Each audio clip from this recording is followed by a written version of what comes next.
Hola, esto es de salud mental y hoy quiero hablarles sobre violencia obstétrica. A propósito de una conversación que tuve el día de ayer con una exalumna que me inspiró a comentarles un poco lo que sucede o lo que sucedió durante mi pasantía en la maternidad Concepción Palacios. Mi pasantía fue hace mucho, mucho tiempo, ya hacia el año 2005, pero resulta que esta exalumna debe haber rotado por lo menos alrededor de 2017-2018 y me dijo que seguían sucediendo las mismas cosas. Realmente fue algo que me dolió escuchar y que muchas personas no saben qué sucede. Por parte del personal de salud puede que haya una actitud violenta, de vejación, de humillación, de maltrato verbal, físico, psicológico hacia la mujer embarazada y esto se ve reflejado en la calidad de la atención. Les voy a dar muchos ejemplos, intentaré no prolongarme tanto, pero son muchísimas cosas y de hecho no quiero ni es mi intención acusar o culpar al personal de salud, sino intentar entender qué es lo que sucede realmente. Bueno, cuando rotamos, pues hacíamos guardias nocturnas o de 24 horas en el área de emergencia, digamos, y recibíamos a las pacientes que se encontraban en trabajo de parto y se asistían hasta que llegara el momento del nacimiento. Entonces, pues había un área donde se recibía la paciente, que era el triaje, allí se hacía la evaluación inicial y luego esta paciente, cuando ya estaba preparada, porque tenía cierto grado de dilatación del cuello uterino, pues pasaba a lo que era la sala de parto. Sin embargo, en la sala de parto había una zona de hospitalización, de observación, diríamos, donde esperaban hasta que fuese el momento del expulsivo, como se le dice, el momento del nacimiento propiamente dicho y del alumbramiento. Bueno, eh, desde todo punto de vista, cuando yo roté la maternidad ya tenía problemas a nivel de personal, tenía problemas a nivel de infraestructura, de insumos y para usted de contar.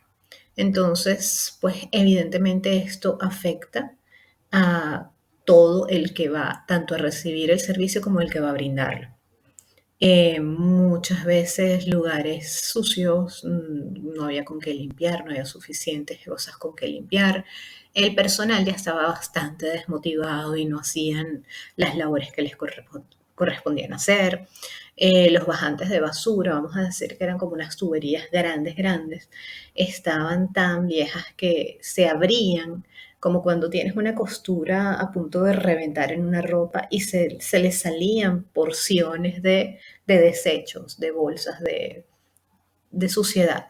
Y eso tú lo podías ver en las instalaciones que deberían ser sumamente limpias, higiénicas para evitar cualquier tipo de infección. Pues bien, cuando la paciente entraba al triaje, el médico que estuviera allí le hacía las maniobras para saber la posición del niño, ocultaba el latido fetal, evaluaba a la mamá tensión arterial, le hacía el interrogatorio y se procedía entonces a subirla a sala de parto. Cuando tenían que subir a sala de parto, muchas veces el ascensor no servía o estaba desconectada la luz o no había luz y tenían que subir a pesar del dolor que tenían tan intenso y el malestar, el desagrado con el que estás teniendo esa experiencia que no es realmente tan bonita como a veces la colocan y la romantizan, pues tenían que subir escaleras. Y en esas escaleras, por ejemplo, llegué a ver una vez que había una placenta tirada allí y los gatos de la maternidad se la estaban comiendo y arrastrándola. Entonces, no solamente está el riesgo de infección y que los desechos biológicos tienen su lugar, su depósito y luego se incineran para evitar todas estas cosas, sino que además tenemos este problema de tener animalitos en los hospitales, que en el Hospital Vargas pasa lo mismo, pasaba y pasa, porque, entre comillas, la excusa es que teniendo gatos evitas que la población de roedores suba, pero resulta que cuando tienes a los gatos y tienes personas cerca, pues estas personas alimentan a los gatos y los gatos no se comen los roedores. Entonces al final acabas teniendo gatos y roedores. Y con un poco de suerte, por ser sarcástica, también puede que tengas perros y otros animales. Y que conste que yo defiendo totalmente el derecho de los animales tanto a existir como a vivir en unas condiciones dignas y son una de las cosas que más quiero en la vida, pero no es el mejor lugar ni para que esté un animal porque no hay condiciones para ellos y mucho menos porque pueden generar problemas de salubridad. Entonces, en ese triaje, cuando le hacían las maniobras, decidían que la persona iba a subir. Las camareras, las señoras sí, las camareras se encargan de la limpieza de la organización. Digamos que camareras y enfermeras se sentaban allí en la salita, cosa que no veo adecuada. De nuevo, estos todos son mis opiniones basadas en mis experiencias, pero las señoras se sentaban frente a la paciente, que la paciente estaba con estas batitas de papel que está prácticamente desnudo y de hecho cuando se subía a la camilla ginecológica y abría sus piernas para el examen, que es incómodo, desagradable, pues este personal quedaba sentado frente a ella, viendo lo que eran sus piernas abiertas, sus genitales, etc. Para ellas ya era una cosa tan usual. Para mí fue un choque muy, muy grande. No es que no hubiese visto personas desnudas, ni mucho menos porque desde primer año vemos cadáveres y estudiamos anatomía y etcétera. Pero es que la situación es degradante, porque las camareras sí son parte del personal de salud, pero no son los que brindan ese tipo de cuidados, atenciones, examen físico, etcétera. Entonces, se está violando la privacidad del paciente al dejar que ellas estén dentro del recinto, sentadas mirando como si fuese un espectáculo. Muchas veces estaban comiendo y yo lo entiendo porque en la madrugada te da hambre, pero realmente lo que no entiendo es que tengas que comer dentro de un consultorio donde hay una paciente desnuda con contracciones y tú estás comentando cosas de la vida, pues charla casual de lo que te pasó ayer, etcétera. Me parece irrespetuoso, inadecuado y no sé si es que no tenían un sitio de descanso o algo, pero podían ir también a otro cubículo, otro cuartito, a sentarse tranquilas. Quizá era para estar cerca del médico por si el médico les pedía hacer alguna cosa, pero fíjense, entonces cuando el médico les pedía hacer algo, que una de las tareas era buscar un gorrito quirúrgico y unos zapatitos quirúrgicos para la paciente, incluso la bata esta, una bata más larga, etcétera, pues ellas lo que hacían era tirarle, arrojarle esas cosas sobre la barriga de la embarazada y la embarazada se las tenía que poner y nuevamente estamos ante una persona con mucho dolor, con un cuerpo que no es el más fácil de movilizar y le estás poniendo a hacer maniobras sobre una camilla y se puede caer. Claro, nosotros como externos, como estudiantes de quinto año, pues ayudábamos, le quitábamos las gotitas de la mano a la mamá, tal, incluso las teníamos encima para evitar que se las lanzaran, pero ese era como el estilo, por decirlo así. Y era una cosa que se sostenía en el tiempo y que se había normalizado, como llevaría años haciéndose así, pues ya que ya nadie lo veía como algo raro. Bueno, eso por un lado, luego pasaban a la parte de arriba mientras estaban en observación antes del parto y las veías con bastante dolor, con inquietud, pidiendo hablar con alguien, realmente nadie les prestaba mucha atención. Sé que la carga de trabajo era enorme porque en la maternidad podías tener horarios, 4 horas en las que nacieran 30 niños, por ejemplo, y realmente es mucho lo que se hace, pero tienes que ser un poco humano, sobre todo en circunstancias de este tipo. Y bueno, les hacían muchas veces tolerar el dolor hasta teniendo la posibilidad de colocarle algo que les mejorara y teniendo ellas todos, digamos que todas las cualidades, todas las características que se espera para que una mujer pueda recibir anestesia, las dejaban allí, pues, con dolores, etcétera, durante muchas horas.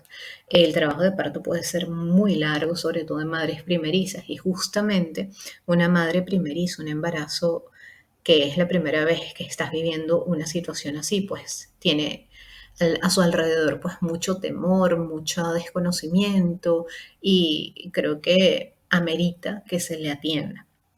Sí, va a seguir sonando como crítica, de verdad que lo siento porque es que lo viví en carne propia más que como personal de salud, como si una de las personas que estuvieran maltratando era mí. De hecho, fue algo sumamente traumático y sigo recordándolo muchos años después y es terrible. Las humillaciones y los insultos de parte de todo el personal, de nuevo, camarera, enfermera, médicos, residentes, adjuntos, no recuerdo si estudiantes, pero me imagino que en algún punto hasta los estudiantes de pregrado se contagiaban, se contaminaban con esto. Y gritos de abre las piernas, bájate, ahora no sabes montarte aquí, a qué le tienes miedo, no te daba miedo cuando estabas con tu marido, cómo a tu marido si le abriste las piernas y todo lo que por esa línea se puedan imaginar se escucha y de nuevo el resto de las personas que las oyen son como como unos cómplices silenciosos, porque nadie dice, hey, no le digas eso, oye, párale, bájale un poquito a la intensidad, no, no deberías hablarle así. No, no, nadie lo dice. Yo no lo dije, por ejemplo, yo era externa, no lo dije. De pronto era como la más pequeñita en la cadena y menos, le tenía esa miedo a las enfermeras, porque las enfermeras nos trataban un poco feo, nos gritaban. Por ejemplo, una cosa que era típica es que es como tragicómico, ¿no? Las pobres mujeres embarazadas están allí de nuevo, casi desnudas, solitas, porque obviamente el familiar no puede pasar hasta esa área. Y de pronto su primer embarazo, muchas de ellas son prácticamente niñas, niñas de 12, de 13, que no tienen ni idea de qué está sucediendo porque de paso no les han explicado. Bueno, pues resulta que estas pacientes están allí y cada tanto hay que hacerles exámenes de orina, por ejemplo, o el tacto. Y entonces uno escuchaba a las enfermeras gritando, aseo, aseo, aseo. Y el aseo consistía en que tú te ibas a en venezolano, a una palangana, a un bol de acero inoxidable que estaba lleno de povidine, pero povidine bastante diluido, diría yo. Y a veces tenía las gasas nadando en ese povidine, tú tomabas una pinza, te ibas y le decías a la paciente, señora, por favor, ponga las pernas como un ala de mariposa, le voy a tomar una muestra. Entonces, pues todas las muestras eran tomadas por sonda, se les hacía el aseo con esa mega pinza y cuando roté no habían los estuches, los recipientes para el examen de orina. Entonces, lo que estábamos usando eran jeringas de 10 cc. La jeringa de 10 cc se llenaba de orina. Bueno, obviamente eso era un despropósito porque colocabas la sonda, se llenaba rápidamente la jeringa, se botaba un poco en la camilla, pues ahí a veces no había ni siquiera una sábana o algo y la paciente quedaba allí con la orina. Bueno, horroroso. Y luego tú no podías cerrar la jeringa con el émbolo, con lo que empujas normalmente el contenido de la jeringa porque no había espacio. Y además, si intentaba cerrarlo, pues lo que iba a hacer es que estallara eso, se saliera la orina. Bueno, entonces al final acababas tú subiéndolo, creo que era piso 1, piso 2, también sin ascensor, y 3, 4 de la mañana, qué sé yo, y llenándote tú las manos, los brazos o el uniforme, lo normal. Malas condiciones de trabajo para todo el mundo. Entonces, pues era un trato poco humano, poco personalizado y, como les digo, con bastantes faltas de respeto y de hecho violaciones a los derechos de las personas. E incluso, bueno, se podría hablar de discriminación de género porque, pues, quien tiene útero es mujer y etcétera. Bueno, es una cosa terrible, lo terrible además es que siga sucediendo. que sigan las humillaciones, que sigan las ofensas, que sigan este tipo de comportamientos, pero allí van. Luego, al momento del parto, pues lo mismo. La madre, la mayor parte de las madres no sabe cómo pujar porque es que tú no pujas, sino, vamos a decir que en dos ocasiones vamos a ser muy simplistas, o pujas para ir al baño porque estás estreñido o pujas para tener a tu bebé porque estás en trabajo de parto. Pero realmente este tipo de cosas en el ambiente, con el estrés, con la ansiedad, con la rapidez, con todo esto, pues mira, no se le explica y se le dice puja, la mujer, la chica, la embarazada grita, la regañan porque está gritando, no grites, porque no es gritando que lo vas a lograr. Pues claro, pero si se lo explicas primero, que se parece más a pujar como para ir al baño si tienes estreñimiento, no sé qué, que si gritas se pierde el esfuerzo, es una cosa muy diferente. Entonces, ahí también se vean un montón de cosas, las pacientes muchas veces se desgarraban porque no se tomaban las medidas adecuadas para evitarlo. Y así. Luego, además, está el asunto de que sea un lugar de enseñanza, que es un mal que, bueno, gracias a ese mal, por decirlo así, es que nosotros aprendemos a ser médicos, pero que en ciertas situaciones delicadas no debes dejar al alumno solo, y mucho menos si es un alumno que no tiene experiencia, hacer cierto tipo de procedimientos y allí se ve eso también. Te dejan solo haciendo una sutura de periné que puede llevar a complicaciones futuras a la madre, a mucho dolor, etcétera, etcétera. Entonces, nuevamente, no son cosas buenas. Y esas buenas prácticas que nos enseñaban en pediatría, tantos años en el JM de los Ríos, escuchando cómo debería ser un parto y que lo primero que debe hacer el bebé al salir, incluso antes de cortar el cordón umbilical, es ser acercado a la madre, al pecho de la madre para que escuche los latidos y de una vez colocárselo en las mamas para que comience a lactar y se forme el vínculo. Bueno, ese tipo de cosas creo que la vi pasar una o dos veces de cientos, porque realmente están enfocados en sale, cortó cordón, se lo lleva a la enfermera a limpiarlo, le toma las huellitas para lo de la identidad, que bueno, eso es muy positivo porque evita problemas de robo de bebés y vaya usted a saber qué más.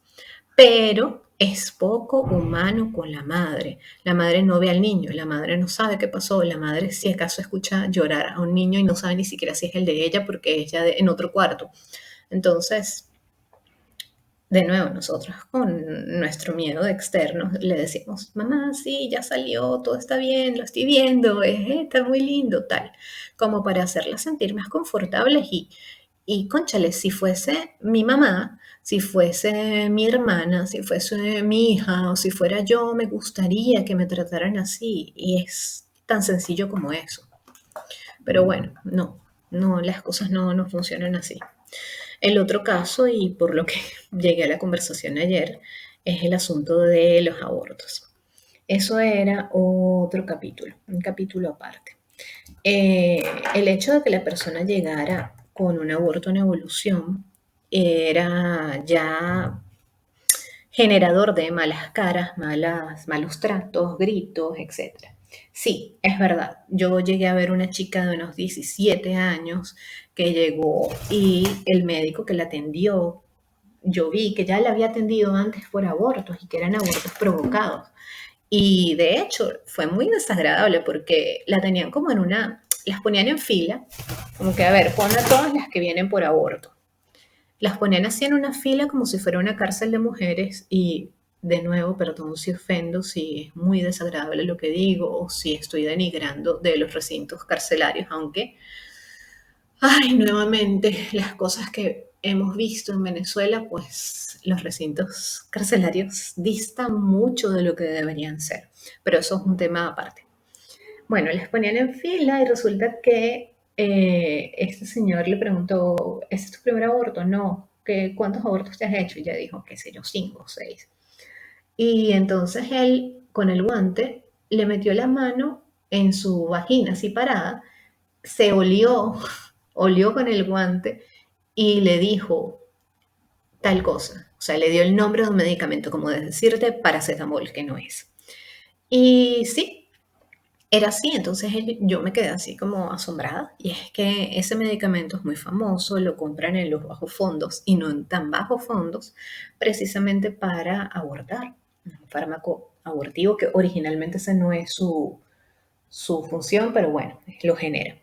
Y entonces, una de las formas es colocándoselo dentro de la vagina. Entonces, realmente esto no debería haber ocurrido así. Tú puedes incluso llamarle la atención o hacerla reflexionar o preguntarle por qué lo hiciste o qué es lo que está pasando en un lugar aparte. No puedes humillarla frente a todo el mundo, porque además en un adolescente esto a veces trae como consecuencia que quiera volver a hacerlo. No decir que quiera, pero induces ese comportamiento, no lo evitas. Entonces, pues no, cero, cero totalmente a esto.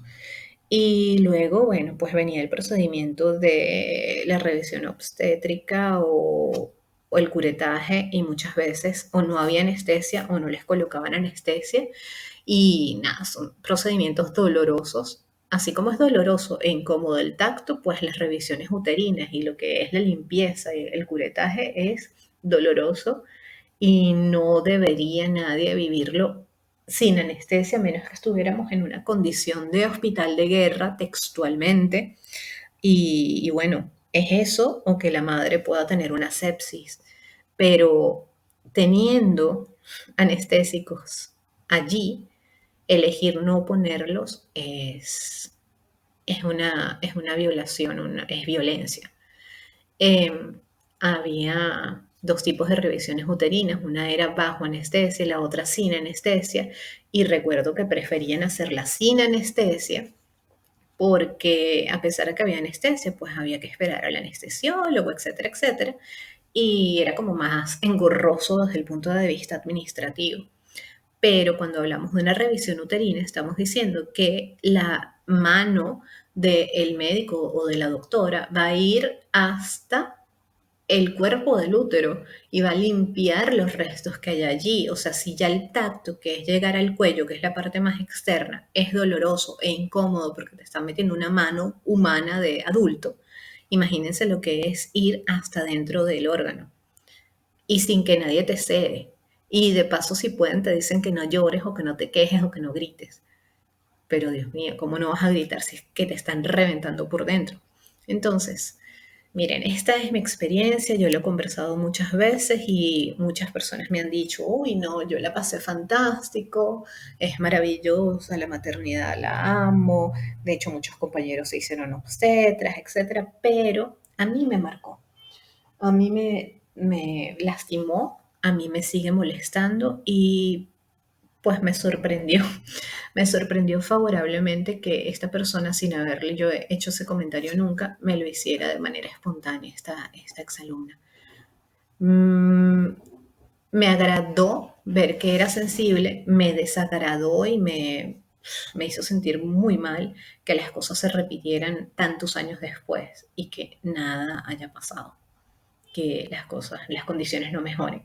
Entonces yo decía, no quiero hacer ver como el gran culpable al equipo de salud porque también vi que estas personas estaban sumamente agotadas, estaban hartas de su trabajo, estaban cansados, muchos sin comer, sin dormir.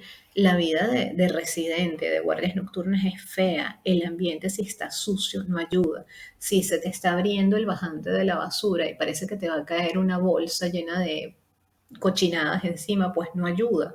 Si las enfermeras te empiezan a gritar, no ayuda. Y ellas también te gritan porque ellas les gritan. O sea, es una cosa que tiene muchísimo que ver con desgaste profesional y con ambientes tóxicos de trabajo y que tiene mucho más que ver con la organización de trabajo, o sea, dirección de ese hospital, las personas que realmente pueden hacer cambios, que con el resto de personas que están por debajo, que son simples trabajadores.